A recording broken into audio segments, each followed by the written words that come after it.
আমি এই বছৰে 31 বছৰত ভৰি দিছোঁ আৰু আজি 8-10 বছৰে আমি দেৰগাঁৱত আমি বিভিন্ন মণ্ডপ আমি স্থাপন কৰি পেলাই ভক্তবান ৰাইজৰ প্ৰচুৰ সমাদৰ লাভ কৰিছোঁ।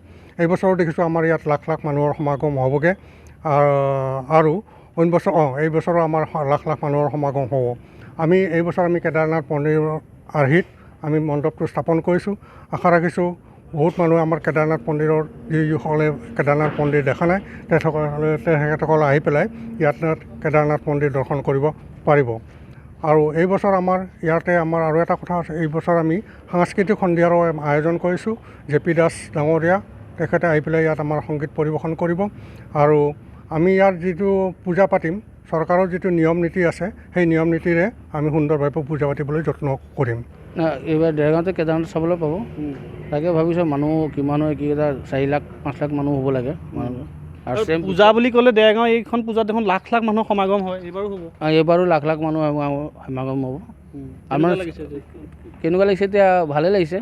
কেদাৰনাথৰ আৰ্হিত কৰা হৈছে এটা কাৰণেই, ধৰাচোন ইয়াত সদায় এটা নতুন নতুন মানে এটা চমক দিয়া হয় ৰাইজৰ কাৰণে।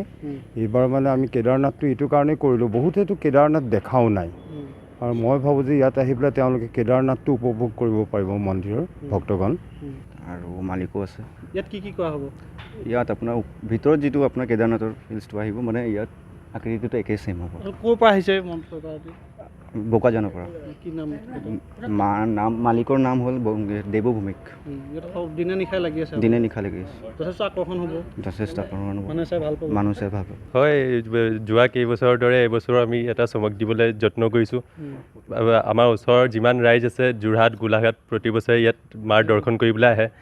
সিহঁতক নিৰাশা নকৰি এটা নতুন থিমেৰে আমি প্ৰতি বছৰে সিহঁতক মানে এটা চমক দিবলৈ মানে যত্ন কৰোঁ। এইবাৰ ইয়াত লাখ লাখ মানুহৰ সমাগম হ'ব। হয়, প্ৰতি বছৰৰ দৰে আমি এবাৰো আশা কৰিছোঁ লাখ লাখ মানুহ এবাৰ আহক আৰু আমাৰ পূজা ভাগী দৰ্শন কৰি এটা প্ৰশ্ন। দেৰগাঁৱতে কেদাৰনাথ চাবলৈ পাব। কেদাৰনাথটো এটা শিৱৰ বৰ ডাঙৰ মানে উপাসনা স্থলী আৰু আপোনাৰ দুৰ্গা মাৰ লগতো শিৱ ভগৱানৰ এটা মানে ভাল ৰিলেশ্যন এটা আছে। সেই বুলি আমি এবাৰ কেদাৰনাথ থিমটো ৰাইজক দিবলৈ ওলাইছোঁ।